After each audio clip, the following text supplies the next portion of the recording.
நமஸ்தே. ஸ்ரீ பரம்ஜோதி கல்கியின் அற்புதம். இது மெக்சிகோவை சேர்ந்த சாண்ட்ரா சலாஸ்.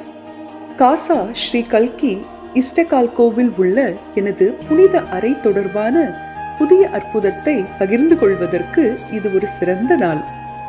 இதய நோயால் பாதிக்கப்பட்ட ஒரு சிறுவன் எங்களிடம் வந்திருந்தான்.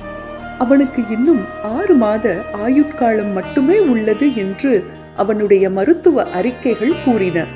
ஸ்ரீ பரம்ஜோதி பகவதி பகவானின் அருளால் சிறுவன் அற்புதமாக குணமடைந்தான்.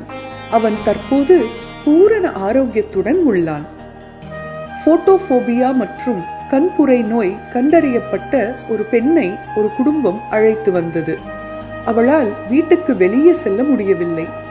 ஏனென்றால் இயற்கையான ஒளி, தெருவிளக்கு அல்லது வீட்டில் உள்ள பிரகாசமான வெளிச்சம் போன்ற எல்லா வகையான ஒளிகளும் அவளை காயப்படுத்தின. அவளுக்கு அறுவை சிகிச்சை தேவை என்று அவள் என்னிடம் சொன்னாள். அவள் கண்களை மூடிய இருண்ட கண்ணாடியுடன் வந்தாள்.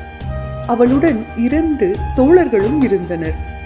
நான் அவளை புனித அறை செயல்முறையை மேற்கொள்ள வைத்தேன். மிகவும் கூர்மையான பொருள் ஒன்று தன் கண்ணை துளைப்பதை உணர்ந்தாள். தலை வலிக்கின்றது என்று அவள் கூறினாள்.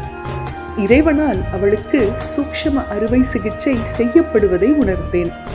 அவள் எழுந்ததும் கிறிஸ்துமஸ் மரத்தில் விளக்குகள் அவள் கண்களை புண்படுத்தும் என்பதால் அவள் கண்ணாடியை எடுத்து வரச் சொன்னாள். ஆனால் திடீரென்று கண்ணாடி இல்லாமல் கூட அவளுடைய கண்கள் முற்றிலும் நன்றாக இருப்பதாக கூச்சலிட்டாள். ஜனவரி 11 அன்று அடுத்த செயல்முறைக்கு அவள் பெரும் மகிழ்ச்சியுடன் திரும்பி வந்தாள். இப்போது அவளுக்கு கண்ணாடி தேவையில்லை, வலி இல்லை, எந்த அசௌகரியமும் இல்லை. ஸ்ரீ பரம்ஜோதி பகவதி பகவானே, உங்களின் குணமாக்கும் அருளுக்கு பல கோடி நன்றிகள்.